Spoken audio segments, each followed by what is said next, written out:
имаше избори през 1876 година, БРЦК ще вземе 0,5%. Даже мисля, че е по-малко, защото като сметнем колко са 10 000 от 5 милиона, ако приемем, че има ниска избирателна активност, тогава може би те ли са да се преборят за половин процент. Само, че този половин процент от активното българско население са тези хора, благодарение на които нас има като народ.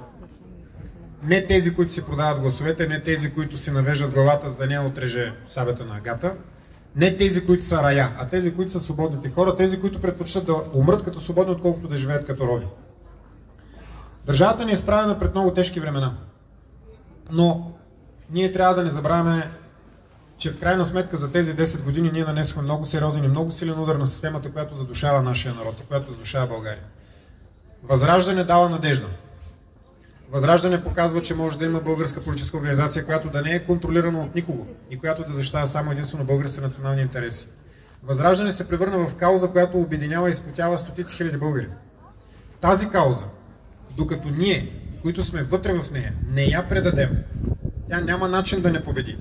Защото тези, които побеждават на изборите, замислете се, побеждават само единствено с пари, с власт, с машинации, само единствено с лъжи и измами. Ние не работим по този начин, защото не сме такива. И няма да работим никога така, защото така развращаваме нашия народ. Между другото, да ви кажа една информация, която получихме буквално тези дни, защото те така или иначе нещата рано или късно излизат на бял свят. На ДПС кампанията е струва някъде от порядъка на около 100 милиона лева. Около. За ГЕРБ не знам. Интересно е истината, съдейки в резултат, те му са дали по-малко. Ситуацията е следната обаче. В момента и ГЕРБ са заплашени от ДПС, защото ДПС се превръща в много силен фактор, който може на следващите избори просто да вземе схемите за купуване на гласове на ГЕРБ и да започне да работи за тях. В крайна сметка парите не миришат на схемаджиите, които купуват гласове, но все едно дали ги купуват за Певски или за Борисов. При едни нови избори има теоретична възможност ДПС да се превърне в първа политическа сила. Това означава смърт за държавата. Не, че и сега държавата ни не е в клинична смърт. И на нас ще бъде изключително трудно в този парламент, в който ще трябва да се борим с врагове отляво, отдясно, от всички страни. Но, вие не сте ни пратили там, за да се оплакваме. И ние нямаме подобно намерение. Смятаме да отстояваме българските интереси, смятаме да отстояваме каузите, заради които сме пратили там. И смятаме да покажем, че в крайна сметка в държавата има политическа сила, която може да управлява българския народ и може да го управлява така достойно, както той иска. Няма да ни е никак лесно това нещо, заради медийното затъмнение, заради пропагандата, заради глупостта, включително, която е най-големият ни враг, глупостта на една част от нашите сънародници. Но ние ще разчитаме на останалата част.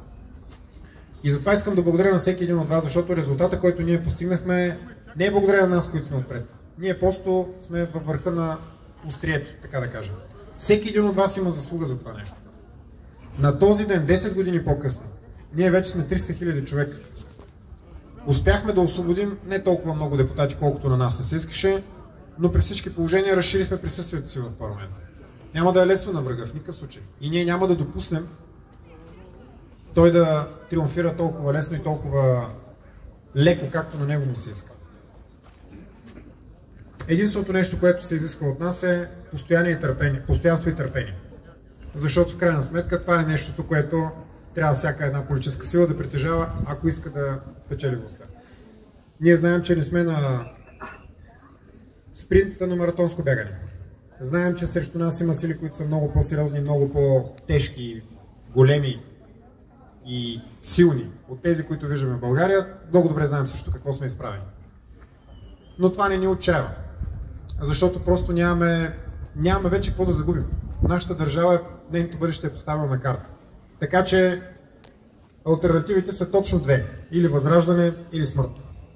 Нашите предшественици през 1876 година са издигнали лозунга "Свобода или смърт". Той сега е горе-долу актуален. И не виждам как и по какъв начин нещата са се променили. Номинално все още имаме на картата държава, но това по никакъв начин не бива да ни успокоява, защото това, което имаме днес, може утре да го загубим. Тук ние сме тези хора, които няма да го допуснем това нещо. Тук ние сме тези, които няма да се предадем и никога няма да отстъпим назад. Независимо какво ни коства и колко ни коства. Преди 10 години никой не вярваше в това, което ние тръгнахме да правим. И го направихме абсолютно сами. Ние продължаваме, не просто продължаваме. Ние ще се борим до победа, защото победата вече е наша. Каузата, сърцето и душата няма как да ни бъдат отнети.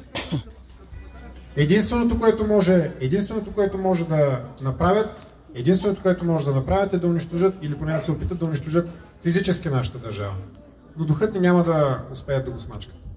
А нашият дух е силен. Нашият дух е непобедим. Докато ни има нас, ще има и България.